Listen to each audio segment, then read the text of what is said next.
Hello everyone, welcome to Envirotrix. मैं हूं doctor Savita कलशन और आज के इस वीडियो में हम बात करने वाले हैं unit 3 of environment and ecology, जिसमें हम कवर करेंगे आपका बायोटिक इंटरेक्शन और इकोलॉजिकल सक्सेशन। अगर प्रीवियस वीडियो की हम बात करें तो प्रीवियस वीडियो में हमने कवर करा था इकोटोन, एज इफेक्ट, इकोक्लाइन और इकेड एंड इकोटाइप के बारे में। इकोटोन क्या होता है बेसिकली हमने बात की थी, एक ओवरव्यू ले लेते हैं। It is the zone of junction और a transition between the two diverse ecosystem, जहाँ पर बहुत मैक्सिमम जो है आपकी बायोडाइवर्सिटी आपको देखने को मिलती है। रिचेस्ट बायोडाइवर्सिटी जो आपके देखने को मिलती है कहाँ पर, इकोटोन में। और इसी के साथ हमने बात की थी एज इफेक्ट की। एज इफेक्ट क्या था? More abundance and specialise species as compare to adjacent ecosystem जो है उस एरिया में प्रेजेंट होती है, जिसको हमने क्या नाम दिया? एज इफेक्ट का नाम दिया कि more abundance and specialise species compare to adjacent ecosystem called edge edge effect. Next हमने बात की थी एग्जाम्पल्स की, जिसमें हमने बताया था वेटलैंड्स जो है वो आपका इकोटोन का एग्जाम्पल है, corals, mangrove, marshland, delta and estuaries और grassland. These are the examples of ecotone. Next हमने बात की थी इकोक्लाइन की। इकोक्लाइन क्या होता है? It is zone of gradual but continuous change from one ecosystem to another जो है आपको देखने को मिलता है। यहाँ पर है जो है हम कोई भी क्लियर बाउंड्री जो है इकोक्लाइन में हम सेट आउट नहीं कर सकते। ये जो इकोक्लाइन जो है आपका इस तरीके का कंडीशन आपको कहाँ देखने को मिलता है? एक लैटिट्यूडनल एरियाज पर, हाई माउंटेन्स एरियाज पर। नेक्स्ट हमने बात की थी इकेड और इकोटाइप की। इकेड में हमने बात की थी कि मॉर्फोलॉजिकल वेरिएशन होगा, अगर फिनोटाइपिक वेरिएशन होगा तो उसको हम क्या कहेंगे? इकेड। और इकोटाइप क्या था? जेनेटिक वेरिएशन होगा, हेरिडिटी वेरिएशन होगा तो उसको क्या कहेंगे? इकोटाइप। नेक्स्ट बात करते हैं, आज के टॉपिक में हम बात कर लेते हैं बायोटिक इंटरेक्शन की। तो बेसिकली बायोटिक इंटरेक्शन होता क्या है? बायोटिक इंटरेक्शन जो है एक बहुत ही इंपॉर्टेंट रोल प्ले करता है हमारे इन्वायरमेंट और इकोसिस्टम में, बिकॉज कोई भी स्पीशी ऐसी नहीं है जो एक दूसरे से इंटरैक्ट ना करती हो। कहीं ना कहीं हर स्पीशीज़ के बीच में किसी ना किसी तरीके का इंटरैक्शन जो है वो देखने को मिलता है। तो चलिए बात करते हैं बायोटिक इंटरेक्शन की। तो बायोटिक इंटरेक्शन में सबसे पहले अगर हम बात करें वो है, उसमें आता है आपका म्यूचुअलिज्म। म्यूचुअलिज्म क्या होता है बेसिकली? डेफिनेशन क्या है बायोटिक इंटरेक्शन का? It is the interaction of organism that classify by different ways is called biotic interaction. The interaction of organism which is classified by different ways is known as biotic interaction. Biotic interaction में सबसे पहले हम बात कर रहे हैं mutualism की। Mutualism में क्या होता है? प्लस प्लस साइन का मतलब क्या है आपका? कि दोनों की दोनों स्पीशीज़ क्या है? वो बेनिफिटेड हैं, कि बोथ द स्पीशीज़ अगर बेनिफिटेड हैं तो उसको हम क्या कहेंगे? म्यूचुअलिज्म कहेंगे। फॉर एग्जाम्पल हमने बात की थी म्यूचुअलिज्म जो है आपका दो तरीके का होता है। एक होता है प्रोटो कॉर्पोरेशन और सिम्बायोज्म। तो प्रोटो कॉर्पोरेशन और सिम्बायोज्म। प्रोटो कॉर्पोरेशन की अगर मैं बात करूँ, इसमें क्या होता है कि दोनों स्पीशीज़ जो हैं आपकी डिपेंडेंट होती हैं लेकिन टोटली डिपेंडेंट नहीं होती हैं। फॉर एग्जांपल अगर पॉलिनेशन की बात करें, एक पर्टिकुलर किसी प्लांट पे या किसी फ्लावर पर आकर बीज आती हैं, ठीक है। बीज जो है वहाँ से क्या करती हैं, कोई भी पर्टिकुलर फ्लावर से क्या करेंगे? स्टिग्मा है, पोलन है, उसको कैरी करती है और किसी दूसरे फ्लावर पर जाकर छोड़ देती है। तो इससे क्या हुआ? रिप्रोडक्शन हुआ उस पर्टिकुलर प्लांट का, उस फ्लावर का। और ये क्या है कि पॉलिनेशन में हेल्प किया बी ने। लेकिन अगर कोई बहुत तेज़ हवा चल गई है या किसी और मीडियम के थ्रू जो है वो भी पॉलिनेशन हो सकता है, उससे फास्ट पॉलिनेशन हो जाएगा। तो पॉलिनेशन जो है वो टोटली डिपेंडेंट नहीं है किस पे? बी पे। अगर बी अवेलेबल नहीं है, तेज़ हवा चल रही है, तो पॉलिनेशन ईजिली हो सकता है। तो प्रोटो कॉर्पोरेशन का मतलब क्या है? They are both are benefited but not totally depend upon each other, ठीक है। नेक्स्ट अगर हम बात करेंगे सिम्बायोज्म की। सिम्बायोज्म में क्या होता है कि अगर एक स्पीशी जो है, एक ऑर्गेनिज्म जो है वो अगर ख़त्म हो गया तो दूसरा ऑटोमेटिकली ख़त्म हो जाएगा। जैसे हम बात करें फॉर एग्जांपल कोरल पॉलिप और ज़ूज़ेंथिले के बारे में। ज़ूज़ेंथिले एल्गी जो है कहाँ प्रेजेंट होती है? आपकी वाटर में प्रेजेंट होती है। जो कोरल पॉलिप और ज़ूज़ेंथिले के बीच में जो इंटरैक्शन है वो क्या है? सिम्बायोटिक इंटरैक्शन है, ठीक है। It is the symbiotic interaction. अगर कोरल पॉलिप्स खत्म हो जाते हैं तो ज़ूज़ेंथिले एल्गी जो है वो भी ऑटोमेटिकली आपकी ख़त्म हो जाएंगी, ठीक है। नेक्स्ट हमने बात की थी लाइकेन। लाइकेन एल्गी और फंगी जो है, लाइकेन क्या है, लाइकेन और एल्गी और फंगी का एक म्यूचुअल जो है सिम्बायोटिक रिलेशनशिप रोल प्ले करते हैं। अगर एल्गे खत्म हो जाए और फंगी खत्म हो जाए, इनके बीच में एक सिम्बायोटिक रिलेशनशिप होता है, तो लाइकेन भी आपका क्या हो जाएगा, खत्म हो जाएगा। तो म्यूचुअलिज्म जो है बोथ आर बेनिफिटेड, और म्यूचुअलिज्म में दो टाइप का म्यूचुअलिज्म होता है, एक में मैंने बात की प्रोटोकॉपरेशन और सिम्बायोज्म। प्रोटोकॉपरेशन और सिम्बायोज्म, तो प्रोटोकॉपरेशन में क्या आएगा आपका पॉलिनेशन, और सिम्बायोज्म में क्या आएगा कोरल पॉलिप या फिर लाइकेन। नेक्स्ट बात कर लेते हैं कॉमनसेलिज्म के बारे में। कॉमनसेलिज्म में क्या होता है, एक स्पीशी जो है वो बेनिफिटेड होती है और अनदर स्पीशी जो है उसको कोई फ़र्क नहीं पड़ता, ठीक है, ना ही वो बेनिफिटेड होती है, ना ही वो इम्पैक्टेड होती है, ना ही उसको नेगेटिव इम्पैक्ट हो रहा है, ना ही उसको बेनिफिट हो रहा है। तो कॉमनसेलिज्म में क्या होता है, बेनिफिटेड और नॉन इम्पैक्टेड स्पीशीज़, ठीक है। इसमें एग्जाम्पल की अगर हम बात करें तो एपीफाइट्स ऑन ट्री, जब जो आपके ट्रॉपिकल रीजन्स होते हैं, ट्रॉपिकल रीजन्स में क्या होता है कि सनलाइट डेफिशिएंसी होती है, सनलाइट डेफिशिएंसी देखी जाती है, जो आपके नीचे शर्ब्स वाले प्लांट्स होते हैं, ये ट्रॉपिकल प्लांट हैं, यहाँ पे डेंस कैनोपी होती है, इसकी वजह से जो नीचे वाले जो प्लांट्स हैं उनको सनलाइट प्रॉपर नहीं मिल पाती, इसीलिए एपीफाइट्स क्या करते हैं, एपीफाइट जो हैं वो जो बड़े ट्रीज़ हैं, जो प्लांट हैं, उनकी स्टेम पर क्या करते हैं, वो अपने आप को अपनी कैनोपी को जो है वो ग्रो करना स्टार्ट कर देते हैं। तो एपीफाइट ऑन ट्री क्या है, उससे क्या हो रहा है कि प्लांट को कोई ना ही नुकसान हो रहा है, ना ही कोई फ़ायदा हो रहा है, लेकिन एपीफाइट को क्या हो रहा है, बेनिफिट हो रहा है कि वो इजीली ग्रो कर पा रहे हैं। तो एपीफाइट ऑन ट्री जो है आपका, वो किस में कंसिडर करते हैं हम, कॉमनसेलिज्म में। नेक्स्ट अगर हम बात करें एग्जाम्पल की, वो है आपका क्या है, रेमोरा फिश विद शार्क या फिर ब्रैंकल्स एंड वेल्स। पैरासिटिज्म की अगर हम बात करें तो पैरासिटिज्म में क्या होता है आपका, एक स्पीशी जो है वो बेनिफिटेड होती है और एक जो है वो अफेक्टेड रहती है।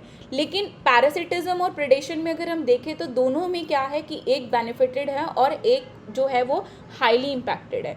लेकिन इस केस में क्या होता है कि पैरासिटिज्म जो है वो होस्ट और पैरासाइट का रिलेशन शो करता है। किसका रिलेशन शो करता है, होस्ट और पैरासाइट का। लेकिन प्रेडेशन जो है वो क्या कॉज करता है, प्रेडेशन में एक ऑर्गेनिज्म जो है वो बेनिफिटेड रहेगा और एक ऑर्गेनिज्म की जो एक ऑर्गेनिज्म जो है वो आपका पूरी तरह से क्या रहेगा, अफेक्टेड रहेगा। तो पैरासिटिज्म में क्या हो रहा है कि जैसे कि हेड लीज होती हैं किसी ह्यूमन बींग्स के सर पे, जो हेड लीज होती हैं, तो उस केस में क्या होता है कि ह्यूमन को जो है वो नेगेटिव इम्पैक्ट हो रहा है, ठीक है। लेकिन ये हम होस्ट कौन है यहाँ पे, वो होस्ट ह्यूमन है, लीज क्या कर रही हैं, वो पॉजिटिव रोल प्ले कर रही है अपना, लेकिन उससे ह्यूमन क्या हो रहा है, वो नेगेटिवली अफेक्टेड हो रहा है, ठीक है। अनदर अगर हम बात करें तो प्लाज्मोडियम इन ह्यूमन, जो आपके मॉस्किटोज हैं वो प्लाज्मोडियम जो है वो ह्यूमन के अंदर में ह्यूमन को होस्ट बनाते हैं और अपना जो लाइफ साइकिल है उसको कंप्लीट करते हैं मॉस्किटोज, ठीक है। तो एग्जाम्पल्स की बात करें पैरासिटिज्म की तो उसमें क्या आएगा आपका, Cuscuta on plant and Plasmodium in human. Next बात करते हैं प्रेडेशन की, one organism kill and eat the other, जिसमें क्या होता है कि one organism kill and eat the other. Example क्या है, lion and deer and frog and insect, ठीक है। नेक्स्ट अगर हम बात करें एमेंसेलिज्म की, एमेंसेलिज्म में क्या होता है कि एक जो है उसको कोई भी हार्म नहीं होता है, बट अदर स्पीशी जो है वन इज हार्म और अदर जो है वो अनअफेक्टेड रहती है आपकी, एक को हार्म होगा और अदर स्पीशी जो है वो आपकी अनअफेक्टेड रहेगी। तो इसमें एग्जाम्पल क्या है, पेनिसिलिन एंटीबायोटिक किलिंग दी बैक्टीरिया, तो आपकी पेनिसिलिन एंटीबायोटिक है वो क्या करती हैं, किल करती है आपके बैक्टीरियाज को। या फिर नॉर्मली अगर हम बात करें एक और एग्जाम्पल की, black walnut tree. Black walnut tree जो था उसने इस तरीके का कोई केमिकल सिक्रीट किया, उस केमिकल सिक्रीशन से क्या हुआ, यहाँ पर जो है वो एक और प्लांट ग्रो होना स्टार्ट हो गया।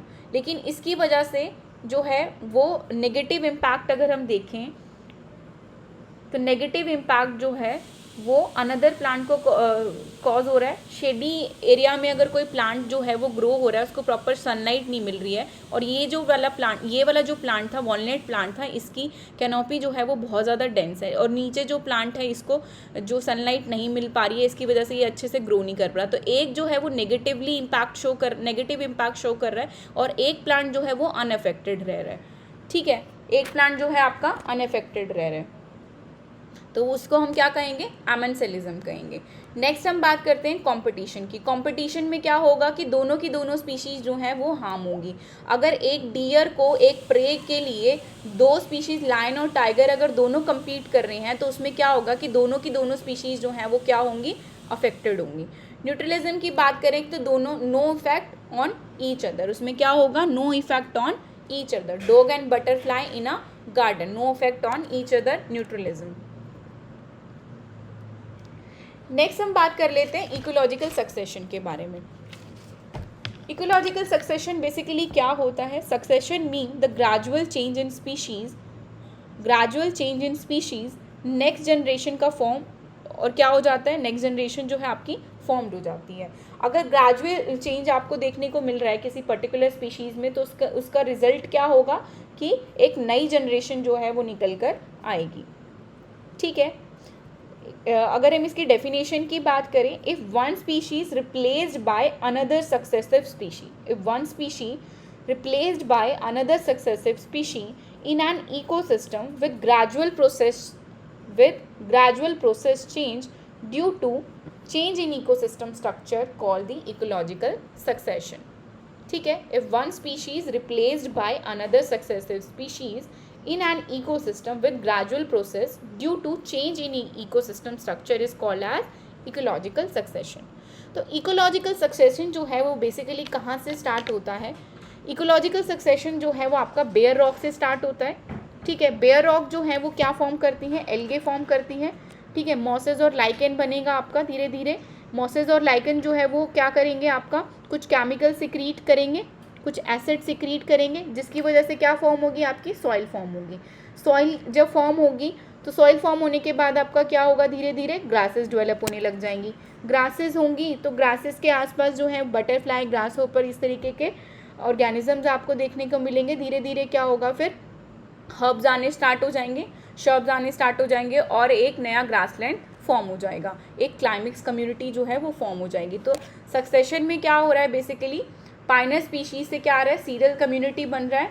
सीरियल कम्युनिटी सक्सेशन के बाद आपका एक न्यू कम्युनिटी बन के आ रहा है, that is the climax community, जो आपकी इक्विलिब्रियम स्टेट होती है, जिसमें कोई चेंज इसके बाद देखने को नहीं मिलता है। इकोलॉजिकल सक्सेशन में क्या हो रहा है, one species that is replaced another species and changing the structure of ecosystem. इसमें क्या हो रहा है कि आपका इकोसिस्टम का स्ट्रक्चर जो है वो चेंज हो जा रहा है। देन टाइप ऑफ सक्सेशन की अगर हम बात करें, it is of two type, primary succession and secondary succession. Primary succession में बेसिकली क्या होता है, सॉइल जो है आपकी पहले से फॉर्म्ड नहीं होती है। कैसा होता है, बेयर रॉक होता है। ठीक है, सॉइल जो है प्राइमरी सक्सेशन में फॉर्म नहीं होती है, बेयर रॉक से जो है आपका स्टार्ट होता है। लेकिन सेकेंडरी सक्सेशन की अगर हम बात करें तो सेकेंडरी सक्सेशन जो है वो फास्टर होता है as compare to primary succession. और ये कैसे कॉज होता है, due to climate change, forest fire या फ्लड। ठीक है, इसकी वजह से कोई डिस्टर्बेंस आया और उसके बाद जो आपकी कम्युनिटी दोबारा से बननी स्टार्ट हुई, वो आपका क्या होगा, सेकेंडरी सक्सेशन होगा। सेकेंडरी सक्सेशन में क्या होता है, मेजर इम्पैक्ट अगर हम देखें, मेजर डिफरेंस तो देखें कि सॉइल जो है वो ऑलरेडी फॉर्म्ड हो चुकी होती है। सॉइल जो है वो ऑलरेडी फॉर्म्ड हो चुकी होती है, लेकिन डिस्ट्रक्शन जो है वो कॉज होता है due to fire, wild fire, flood या फिर क्लाइमेट चेंज। बट उसके बाद धीरे धीरे जो है आपका serial community succession, climax community जो है वो आपकी फॉर्म हो जाती है टाइम के साथ। ठीक है, तो मेजर डिफरेंस क्या है टाइप ऑफ सक्सेशन में, प्राइमरी और सेकेंडरी में। प्राइमरी में जो है आपका सॉइल फॉर्म नहीं होता है, लेकिन सेकेंडरी में जो है आपका सॉइल ऑलरेडी फॉर्म्ड होती है। और न्यू वॉल्केनिक आइलैंड पे अगर हम बात करें तो किस तरीके का सक्सेशन देखने को मिलता है, सेकेंडरी सक्सेशन देखने को मिलता है। इसी के साथ अगर हम सक्सेशन जो है वो ऑटोजेनिक भी होता है और एलोजेनिक भी होता है। तो ऑटोजेनिक सक्सेशन की बात करें तो वहाँ पर क्या होते हैं आपके एक्सटर्नल फैक्टर जो हैं वो कॉज नहीं करते हैं सक्सेशन को, लेकिन एलोजेनिक सक्सेशन में क्या होता है, it is initiated by the external disturbances.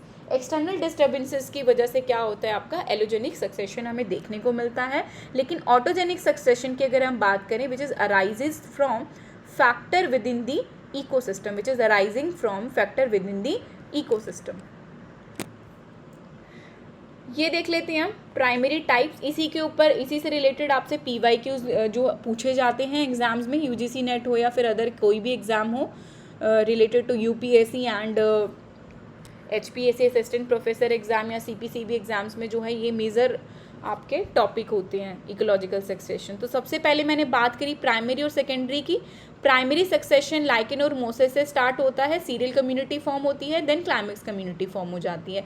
इसमें जो आपकी सॉइल होती है वो फॉर्म्ड नहीं होती है ऑलरेडी, ठीक है। लेकिन सेकेंडरी सक्सेशन में डेवलप्ड सॉइल होता है, volcanic eruption, new volcanic eruption areas पे ये देखने को मिलता है। फ्लड, आफ्टर फ्लड जो है आपका सेकेंडरी सक्सेशन होता है, और आफ्टर वाइल्ड फायर जो है आपका सेकेंडरी सक्सेशन होता है। नेक्स्ट हमने बात की थी ऑटोजेनिक और एलोजेनिक सक्सेशन की। ऑटोजेनिक सक्सेशन की बात करें तो ecosystem self sustain. Autogenic succession में क्या होता है, इकोसिस्टम जो होता है वो सेल्फ सस्टेन्ड होता है। लेकिन allogenic succession is a external disturbance की वजह से है आपका कॉज होता है। एक्सटर्नल डिस्टर्बेंस की वजह से क्या कॉज होता है, आपका एलोजेनिक सक्सेशन कॉज होता है। एग्जाम्पल की बात करें तो वाइल्ड फायर, यूरिकेन्स, फ्लड और deforestation that is cause due to human activities. Next हम बात करते हैं autotrophic succession and heterotrophic succession. Autotrophic succession जो है वो आपका कॉज होता है due to autotrophs, plant, algae etcetera, ठीक है। लेकिन हेटेरोट्रॉपिक सक्सेशन जो है वो आपका कॉज होता है ड्यू टू अर्थवॉर्म, डिकम्पोजर्स और बैक्टीरियाज की वजह से आपका क्या कॉज होता है, हेटेरोट्रॉपिक सक्सेशन कॉज होता है। नेक्स्ट हम बात कर लेते हैं, बहुत इंपॉर्टेंट है ये इकोलॉजिकल सक्सेशन में, हाइड्राज और जिराज सक्सेशन। हाइड्राज और जिराज सक्सेशन जो है आपका वो कहाँ देखने को मिलता है, तो हाइड्राज सक्सेशन जो है आपका एक्वाटिक एरिया में देखने को मिलता है, लेकिन जिराज सक्सेशन जो है आपका ड्राई रीजन में देखने को मिलता है। लेकिन दोनों का एंड जो है वो क्या होता है, मेजिक कंडीशन, मीडियम कंडीशन। क्या होता है, मेजिक कंडीशन होता है। तो सबसे पहले अगर हम बात करें कि कोई एक पॉन्ड है, ठीक है, सपोज दैट कोई एक पॉन्ड है, उसमें धीरे धीरे एक स्टैग्नेंट वाटर में क्या होगा, एक लंबे टाइम के बाद यूट्रोफिकेशन जैसा प्रोसेस होगा तो एल्गी ग्रो होना स्टार्ट हो जाएगी। जब एल्गी ग्रो होना स्टार्ट हो जाएगी तो धीरे धीरे कोई बर्ड्स के थ्रू या किसी अदर ऑर्गेनिज्म के थ्रू जो है वो कोई सीड आकर यहाँ इस वाटर में गिर जाएगा, ठीक है। फिर क्या होगा, फ्लोटिंग प्लांट्स जो हैं वो डेवलप हो जाएंगे। फ्लोटिंग प्लांट्स से धीरे धीरे हम सक्सेशन होगा तो रूट, जो ये फ्लोटिंग प्लांट्स हैं ये रूट अटैच कर लेंगे सरफेस से, ठीक है। जब सरफेस से रूट अटैच कर लेंगे तो धीरे धीरे क्या होगा, हर्ब्स होंगे, देन शर्ब्स बनेंगे, देन उसके बाद आपका क्या बनेगा, एक ट्री फॉर्म हो जाएगा, एक क्लाइमेक्स कम्युनिटी जो है आपकी फॉर्म हो जाएगी, ठीक है। इसी के साथ अगर हम जिराज सक्सेशन में देखें तो इसमें क्या होता है, ड्राई रीजन में क्या प्रेजेंट होते हैं, आपके बुशेस प्रेजेंट होते हैं। बुशेस के बाद आपका आएगा कैक्टस। कैक्टस के बाद जो है कुछ लो वाटर रिक्वायर्ड प्लांट डेवलप होंगे, देन इवेपोट्रांसपिरेशन होगा। इवेपोट्रांसपिरेशन अगर होगा तो क्या होगा, ह्यूमिडिटी कॉज बढ़ेगी, ह्यूमिडिटी बढ़ेगी तो हाई रेनफॉल होगा, हाई रेनफॉल होगा तो आपका क्या बनेगा, एक क्लाइमेक्स कम्युनिटी जो है आपकी फॉर्म हो जाएगी, मैजिक कंडीशन जो है आपकी फॉर्म हो जाएगी। तो दोनों की दोनों उसमें जो है एंड कंडीशन क्या होती है, मैजिक कंडीशन होती है। तो इसी से रिलेटेड अगर इम्पॉर्टेंटली अगर हम कुछ बात करें, जो इंपॉर्टेंट प्रोसेस है जिससे रिलेटेड आपसे PYQs पूछे जाते हैं तो इसको हम याद रखना। न्यूडेशन, न्यूडेशन के बाद आता है आपका माइग्रेशन। न्यूडेशन स्टेज क्या होता है, जहाँ पे बेयर साइट होती है। बेयर साइट के बाद क्या होगा, न्यूडेशन के बाद आपका माइग्रेशन होगा।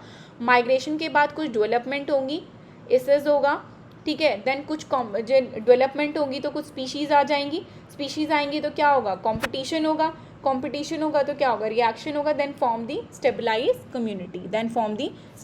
कम्युनिटी। तो आपको ये प्रोसेस जो है एक सीक्वेंस में याद रखना है, न्यूडेशन, माइग्रेशन के बाद एसेस के बाद कंपटीशन के बाद रिएक्शन एंड स्टेबलाइजेशन। नेक्स्ट अगर हम बात करें तो पाइनर और क्लाइमेक्स कम्युनिटी के बारे में। पाइनर्स में क्या होता है, आपके लाइकेन मॉसेस जो है वो बेयर एरियाज पे प्रेजेंट होते हैं और क्या फॉर्म करते हैं, धीरे धीरे seral community and then climax community form हो जाती हैं। लेकिन बिफोर क्लाइमेक्स कम्युनिटी जो है आपका मैक्सिमम प्रोडक्टिविटी, आपको नेट प्रोडक्टिविटी जो है आपको मैक्सिमम देखने को मिलती है। तो अगर कोई आपसे पूछे कि क्लाइमेक्स कम्युनिटी में मैक्सिमम प्रोडक्टिविटी है या बिफोर क्लाइमेक्स कम्युनिटी जो है आपका मैक्सिमम प्रोडक्टिविटी है, तो बिफोर क्लाइमेक्स कम्युनिटी जो है आपका, जस्ट बिफोर क्लाइमेक्स कम्युनिटी जो है आपका नेट प्राइमरी प्रोडक्टिविटी जो है वो मैक्सिमम देखने को मिलती है। क्लियर है डिफरेंस? तो डेफिनेशन देख लेते हैं। Ecological succession is the natural and directional sequential process of change in species of structure and ecosystem composition over a time leading to stable community with that is known as climax community. Type की मैंने बात करी primary succession और secondary succession, जिसमें मैंने बात किया था newly cooled lava and sand dune and bare rock. ठीक है, सेकेंडरी सक्सेशन में हम बात करें तो abundant field, burn forest, flooded land जो है आपका क्या किस में आता है, सेकेंडरी सक्सेशन में आता है, और it is the faster than primary succession. Based on habitat अगर हम सक्सेशन की बात करें तो उसमें क्या आता है आपका hydrarch which is related to hydrosere, start in water, pond, lake and in forest. Start कहाँ से होता है, वाटर से होता है, और एंड कहाँ होता है, फॉरेस्ट में। मेजिक कंडीशन क्या है इसकी, फॉरेस्ट फॉर्म हो जाता है। जिराश की अगर हम बात करें तो कहाँ होता है, जीरो सिरे which is start on dry habitat, bushes वगैरह फॉर्म होते हैं, देन एंड डेजर्ट प्रोडक्ट क्या होगा आपका, एंड में जो है आपका फॉरेस्ट फॉर्म हो जाएंगे। तो start on dry habitat, rock और डेजर्ट से, और एंड इन फॉरेस्ट। और हेलो सिरे की अगर हम बात करें, start in saline habitat, saline habitat से स्टार्ट होते हैं सच एज मैंग्रोव और salt marshes. Halosere is related to start in saline habitat, mangrove, salt and marshes. Lithosphere की अगर हम बात करें ऑन बेयर रॉक, कहाँ से स्टार्ट होता है, फ्रॉम दी बेयर रॉक। और पैज्मोसिरे की अगर हम बात करें, पैज्मोसिरे जो है on sand dune, psammosere which is related to sand dune. ये आपको टर्म्स जो हैं वो पता होनी चाहिए एमसीक्यू सॉल्व करने के लिए। स्टेजेस ऑफ सक्सेशन की मैं बात कर चुकी हूँ, nudation, invasion, arrival of new species, जिसमें आपका आता है माइग्रेशन, इसिस। ठीक है, माइग्रेशन में क्या होगा, सीड और स्पीशीज जो है वो अराइव होंगे, देन एस्टैब्लिशमेंट और डेवलपमेंट ऑफ प्लांट होगा, देन एग्रीगेशन होगा आपका। एग्रीगेशन में क्या होगा, increase number of individual, then competition होगा, कॉम्पिटिशन के बाद क्या होगा, reaction, and then form the stabilise community. Characteristics of succession की बात करें तो ये क्या होता है, डायरेक्शनल होता है और ऑर्डरली होता है। It lead to higher biodiversity which is lead to higher biodiversity and increase the niche diversity and biomass, increase the niche diversity and biomass. Next बात करेंगे, move from simple complex community to end in the, कहाँ से start होता है, एक simple community से start होता है और एंड कहाँ पे होता है, एक क्लाइमेक्स कम्युनिटी, कॉम्प्लेक्स कम्युनिटी पे जाके ये क्या होता है, एंड होता है। तो climatic climax theory which is given by Clements, important theory. Clement जो 1960 में क्या दिया था, मोनोक्लाइमेक्स थ्योरी दी थी। Succession lead to single climax, succession which is lead to single climax that is known as monoclimax. ये किसने दिया था टर्म, क्लेमेंट्स ने दिया था इन 1960 में। देन टेंसले ने क्या बताया था, पॉली क्लाइमेक्स थ्योरी बताई थी। क्या बताई थी, पॉली क्लाइमेक्स थ्योरी बताई थी कि मैनी क्लाइमेक्सेस पॉसिबल, सॉइल, फायर और ग्रेजिंग। देन ईगलर ने बताया था initial floristic composition, succession depend on initial species present. Succession किस पे डिपेंड करता है, इनिशियल स्पीशीज प्रेजेंट पे। एग्जाम्पल्स की हम बात कर चुके हैं, हाइड्राज सक्सेशन की, पॉन्ड, मार्शेस, मार्शेस के बाद स्वैम्प, स्वैम्प के बाद ग्रासलैंड, ग्रासलैंड के बाद फॉरेस्ट फॉर्म होते हैं। ज़राज सक्सेशन में क्या होगा, बेयर रॉक होगा, देन लाइकेन फॉर्म होगा, मॉसेस फॉर्म होंगे, हर्ब, शर्ब्स और फॉरेस्ट आपके फॉर्म होंगे। एग्जाम पॉइंट ऑफ व्यू से कुछ इंपॉर्टेंट पॉइंट देख लेते हैं कि primary succession is slower as compare to secondary succession. Final stable आपका क्या बनेगा, क्लाइमेक्स कम्युनिटी बनेगी। Edge effect and ecotone often appear during the transitional stage. अगर आज का वीडियो पसंद आए तो please like, share, subscribe and comment ज़रूर करें। Thank you so much.